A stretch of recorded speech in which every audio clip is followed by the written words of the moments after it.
देशातील सर्वात मोठं क्रिकेट स्टेडियम कोणतं असं कोणाला विचारलं तर अहमदाबादच्या नरेंद्र मोदी स्टेडियमचं नाव घेतलं जातं। मात्र आता याच स्टेडियमला तोडीस तोड असं आणखी एक भव्य स्टेडियम आपल्या मुंबईमध्ये उभारलं जाणार आहे। दरम्यान मुख्यमंत्री देवेंद्र फडणवीस यांच्या पुढाकाराने साकारला जाणारा हा प्रकल्प महाराष्ट्राच्या क्रीडा विश्वाला जागतिक उंचीवर नेणारा ठरणार आहे।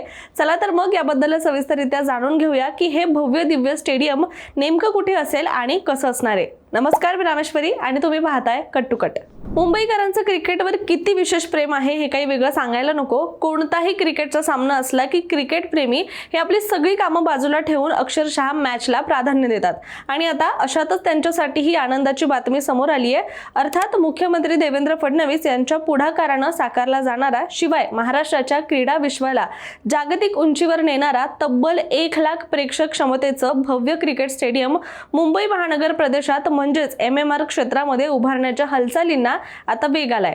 दरम्यान मुंबई क्रिकेट असोसिएशनचे अध्यक्ष अजिंक्य नाईक आणि सिडकोचे व्यवस्थापकीय संचालक विजय सिंघल यांच्यात नुकतीच या संदर्भात एक महत्त्वाची बैठक पार पडली। आता हे स्टेडियम नक्की कुठे असेल असा सगळ्यांनाच प्रश्न पडलाय। तर हे जागतिक दर्जाचं स्टेडियम नवी मुंबई परिसरामध्ये उभारलं जाणार आहे। याचं कारण म्हणजे नवी मुंबई हे वेगाने विकसित होणारं क्षेत्र असून तिथली उत्तम कनेक्टिव्हिटी आणि नव्याने उभारण्यात आलेलं आलिशान विमानतळाची जवळीकता पाहता एवढ्या मोठ्या क्षमतेच्या स्टेडियमसाठी ही जागा आता अत्यंत योग्य असल्याचं सुद्धा मानलं जात आहे। आणि महत्त्वाचं म्हणजे आपल्या सगळ्यांनाच माहिती आहे की मुंबई हे किती गर्दीचं आणि गजबजलेलं शहर आहे।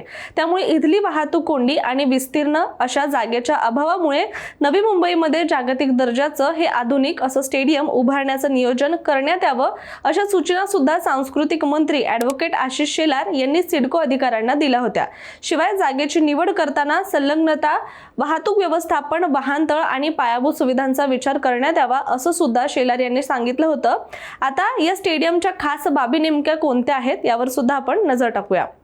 तर हे स्टेडियम भव्य दिव्य आणि आलिशान असण्यासोबतच ते आधुनिक तंत्रज्ञान आणि जागतिक दर्जाच्या सोयी सुविधांनी सज्ज असेल। यासोबतच या ठिकाणी एकाच वेळी सुमारे 1 लाख प्रेक्षक बसू शकतील इतकी त्याची क्षमता असणार आहे आणि त्यासारखीच त्याची रचना सुद्धा केली जाणार आहे।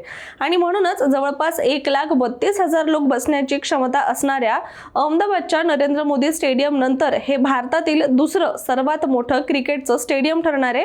या स्टेडियममध्ये खेळाडूंसाठी हायटेक ड्रेसिंग रूम, सराव मैदानं, त्याचबरोबर उत्कृष्ट दर्जाचे ड्रेनेज सिस्टीम आणि प्रेक्षकांसाठी आंतरराष्ट्रीय दर्जाची आसन व्यवस्था, त्याचबरोबर पार्किंगची सोय सुद्धा केली जाणार असल्याचं म्हटलं गेलंय। यासोबतच यासाठीचं नियोजन आणि डिझाईनसाठी सध्या वेळ लागत असल्याने 6 महिन्यांच्या आत या कामाला सुरुवात होण्याची अपेक्षा सुद्धा व्यक्त केली जाते। या प्रकल्पासाठी अर्थात हे स्टेडियम बांधण्यासाठी सुमारे 40 एकर जागा आणि त्यासोबतच पार्किंग, रस्ते आणि इतर सोयी सुविधांसाठी अतिरिक्त 30 एकर जागेची गरज भासणार असल्याचं म्हटलं गेलंय। याकरिता जागेची निवड करताना त्या ठिकाणी सहज पोहोचता येईल का, त्याचबरोबर वाहतुकीची सोय कशी असेल, वाहनतळाची व्यवस्था पुरेशी आहे का, त्याचबरोबर इतर पायाभूत सुविधा उपलब्ध आहेत का, या सगळ्या गोष्टींचा सखोल विचार करण्याच्या सूचना सुद्धा देण्यात आल्यात। यासोबतच संपूर्ण प्रकल्पाचा सविस्तर आराखडा तयार करून प्रकल्प व्यवस्थापनासाठी तज्ञ सल्लागार नेमण्यावर सुद्धा भर दिला जाणार आहे। हा प्रकल्प योग्य पद्धतीनं आणि नियोजनबद्ध रीतीने पूर्ण व्हावा यासाठी सुरुवातीपासूनच सर्व बाबींचा अभ्यास केला जाणार आहे आणि याचा प्राथमिक अहवाल एप्रिल महिन्याच्या मध्यापर्यंत सादर होणार असून त्यानंतर पुढील महिन्यामध्ये या प्रकल्पाचा आढावा घेण्यासाठी पुनरावलोकन बैठक सुद्धा आयोजित केली जाणार आहे। प्रकल्प वेळेत पूर्ण व्हावा आणि त्यात कोणतीही अडचण येऊ नये यासाठी सुद्धा सर्व संबंधित विभागांनी समन्वय साधून काम करण्याच्या स्पष्ट सूचना सुद्धा देण्यात आलेल्या आहेत। बरं, आता अनेकांना या निर्णयाबद्दल असंही वाटू शकतं की मुंबईमध्ये आधीच वानखेडे, ब्रेबॉर्न यांसारख्या ऐतिहासिक मैदानासह नवी मुंबईच्या DY पाटील स्टेडियमवर सुद्धा आंतरराष्ट्रीय सामने आयोजित करण्यात आले आहेत। मात्र 1 लाख क्षमतेचं नवं स्टेडियम आल्यामुळे आंतरराष्ट्रीय सामने आणि मोठ्या स्पर्धा आयोजित करण्याची मुंबईची क्षमता कित्येक पटीने वाढणार आहे आणि यामुळे केवळ क्रिकेटलाच नव्हे तर क्रीडा पर्यटनाला सुद्धा मोठी चालना मिळणार असल्याचं म्हटलं गेलंय। तुम्हाला माहिती आहे का, खरं तर नव्या दमाच्या खेळाडूंना जागतिक दर्जाचं व्यासपीठ उपलब्ध करून देणं आणि तळागाळातील क्रिकेट मजबूत मजबूत करणं हा यामागचा उद्देश असल्याचं म्हटलं गेलंय। शिवाय 2011च्या विश्वचषक अंतिम सामन्याचं मुंबईच्या वानखेडे स्टेडियमवर आयोजन केल्यापासून कोणत्याही ICC स्पर्धेचा अंतिम सामना इथे झालेला नाहीये। अलीकडच्या वर्षातच कोलकाताच्या ईडन गार्डन्स आणि अहमदाबादच्या नरेंद्र मोदी स्टेडियमवर मोठे अंतिम सामने आयोजित करण्यात आले आहेत। वानखेडेला एक समृद्ध इतिहास असला तरी सुद्धा त्याची क्षमता ही सुमारे 33,000 प्रेक्षकांचीच असल्याचं बोललं जातंय आणि देशातील इतर प्रमुख मैदानांपेक्षा लक्षणीयरित्या ती क्षमता जी आहे ते कमी आहे आणि त्यामुळे हीच कमतरता दूर करण्यासाठी हे पाऊल सध्या उचललं गेल्याचं म्हटलं गेलंय, जेणेकरून मुंबई हे पुन्हा एकदा मोठ्या सामन्यांचं यजमान शहर बनेल असा विश्वास व्यक्त केला जातोय।